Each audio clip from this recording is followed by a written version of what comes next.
Hi అండి, నేను అమావాస్య కదా, అలాగే శనిత్రయోదశి కదా, సో టెంపుల్ కి వెళ్ళాము. ఇది బిహెచ్ఎల్ లో ఉంటుందండి, న్యూ ఎంఐసి లో.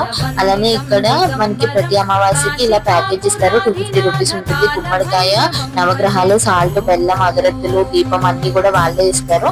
సో మనం ఇలా వెలిగించుకుని రావచ్చు. చాలా బాగా జరుగుతుందండి. మనం ఏమనుకున్నా అవన్నీ కూడా ఈ టెంపుల్ లో జరుగుతాయి. అలానే ఇందులో శర్మ గారు మనకి జాతకాలవి కూడా చెప్తారు. ఆ కాంటాక్ట్ కూడా డిస్క్రిప్షన్ లో ఇస్తాను. ఇలా చాలా టెంపుల్స్ ఉన్నాయి. దీంట్లో నవగ్రహాలు, వినాయకుడు టెంపుల్, శివాలయం, గాయత్రి అమ్మవారు, నాగదేవత, కాలభైరవుడు, అలానే దుర్గమ్మ తల్లి, ఇలా చాలా క్షేత్రాలు ఉన్నాయి. అన్ని కూడా దర్శనం చేసుకోవచ్చు. అలానే ఎవ్రీ మంత్ ఇలానే ప్రాసెస్ అండి. చండీయాగం చేస్తారు. అమావాస్యకి ఇలా వెలిగించుకోవచ్చు.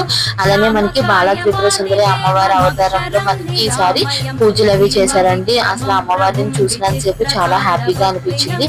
అలానే కాలభైరవుడికి హారతి అవి అన్ని ఇచ్చినప్పుడు మనం చాలా బాగా చూసుకోవచ్చు. అలానే అక్కడ భోజనాలు అవి చేసుకుని మనం వచ్చేయచ్చు. అంతే. వీడియో. Bye bye.